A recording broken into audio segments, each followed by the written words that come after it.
Hey, what's going on, everyone? Sly, and just finished watching the bowl games today. Oregon, man, poor Oregon, man. They can never win the damn championship. Getting whipped by Ohio State. Flo, big time Oregon fan. Went to Oregon actually, and I get why he's an Oregon fan. He's just like Oregon, man. Always the bridesmaid, never the bride, baby. So, man, if you're out there, have IG, hit a Flow today, man. He needs it, man. He needs a hug. He needs something. But, man, let's get to what we're going to talk about. Man, Penn State, if you guys watched that game yesterday, Penn State, Boise State, there was a tight end out there that was an absolute beast. And I was going through X at the time, Twitter, and David Lombardi had posted something basically saying Warren, 49er, he's going to take use checks number, something like that. And usually, kind of when Lombardi tweets something, you kind of just, you're like The Rock, man. You're like rolling your eyes. You're like, okay, buddy. Especially last week when he was talking about, told you guys Debo's not freaking done. And then Debo turns out, comes back and does nothing again. So it's like, yeah, when you hear Lombardi sometimes, it's like, okay, dog. But seeing this right now, and I've seen Warren all year long, man. Tyler Warren, tight end. The dude's an absolute stud, man. This guy absolutely is freaking a beast. George Kittle, absolute monster. So what, 6'4", 250, ran a 4.52 at the combine. Tyler Warren, dude, he's freaking bigger than Kittle, 6'6". What is he, 260? Dude played almost every damn position this last year. He was like, was he tight end, wide receiver, fullback, running back, quarterback? He even was center a few times with Penn State. Dude, this guy could do it all, man. And those catches, those touchdowns, oh my gosh, that was a thing of beauty. That was a thing of, he's been doing this all year long, just mossing people, catching one-handed passes, dude, just flies by, can't get tackled by one dude. Wins the MVP of the game, the offensive MVP. And his draft is skyrocketing, man. His draft is absolutely skyrocketing. So that begs the question, man. What's gonna happen, man, with the Niners at the 11th pick right now, as of today? And I'll say this right now. I love two tackles out there. I actually love three. You got, obviously, Calvin Banks. You have, who was dominant, by the way, in Texas in the playoffs. And then you have Will Campbell, who is an absolute stud. People are saying he might not be a tackle because he has a sub 33-inch arms. But, I mean, even if you put him in at guard, the dude's an absolute monster, man, starting in SEC. At the age of, 18, just get in there, you're starting. Like, fudge, as a tackle, that's crazy.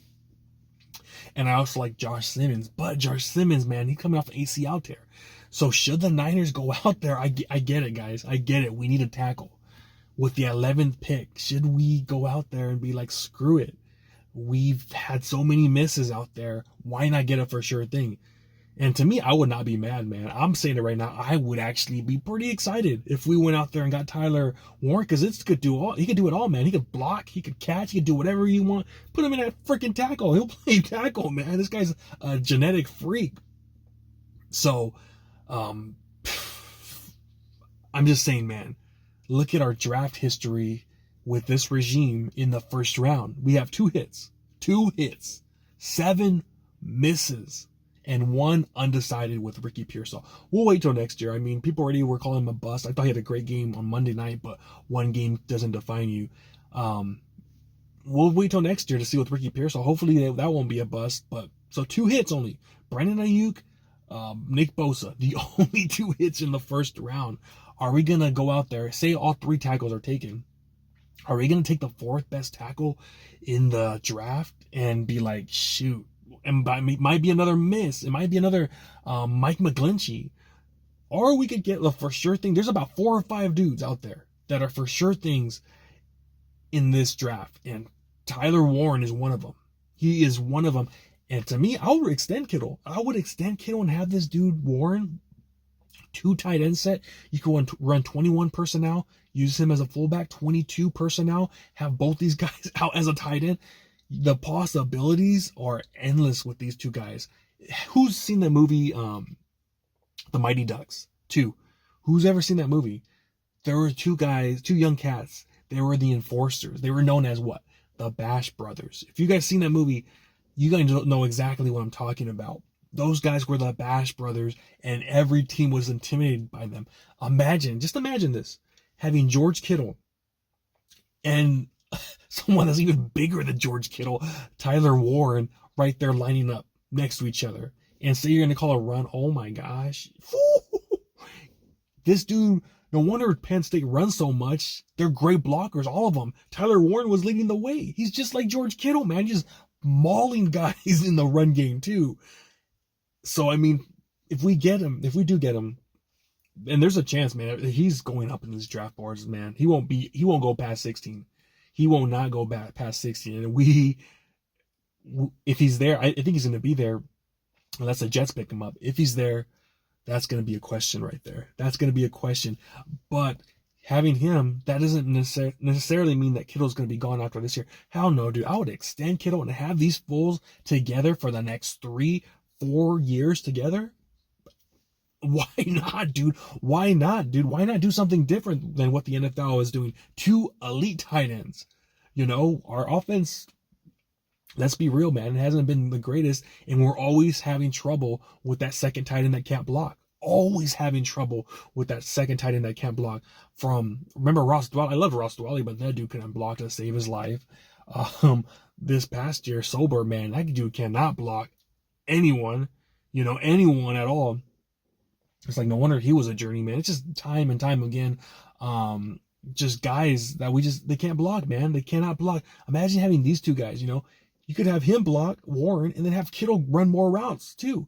Or you could have fucking both of them run routes together, dude. They can't stop that. 2 cornerbacks on these 2 Lions, man. They're not going to be able to stop that. So that's a big question out there. Obviously, if the 2 studs are out there, heck yeah, like you're gonna draft Banks or Will Campbell. But what I'm seeing in most of these mock drafts, they're gonna be gone, man. They're gonna be gone. And Josh Simmons, another dude that I love, tackle out of Ohio State. But damn, man, he's coming off that injury. That injury week 6, what is it, with the ACL? So, I mean, the Niners doctors are going to have to look at that, man. All the teams are going to be looking at that, and we're going to see what's up with that. But those are the only 3 guys, the tackles I would take. Maybe, obviously, you think about going that defensive side. This defensive draft, on the defensive line is stacked. There are so many great players out there. Just watching the game right now, Ohio State.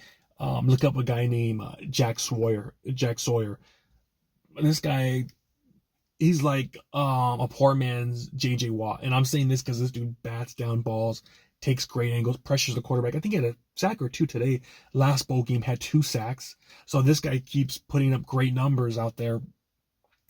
And I'm looking at him in the second round. I'm going defensive line in the second round because there's so much talent out there. If you see this draft class in that second round, if we have that high pick, that number 11 pick in the second round, we could get an absolute gem in that second round. So I'm pumped up, man. I'm pumped up seeing all this talent out there. So I can't wait, man. I'm just scouting these guys right now, and usually I'm pretty good at seeing who hits or misses. I've had some misses though. I'm not gonna lie. Again, back in the day, I said Ray Malu was gonna be the next Junior Seau. That was a whiff, man. Good player, but nowhere close to to Junior Seau. We all have misses, but sometimes you see it and you know it, man. You know it, man. And I'm just saying right now, Tyler Warren's one of those guys that he's going to be a hit, man. He's going to be a stud for the next 10, 15 years in your franchise. And I'm just imagining it right now, George Kittle and Tyler Warren together.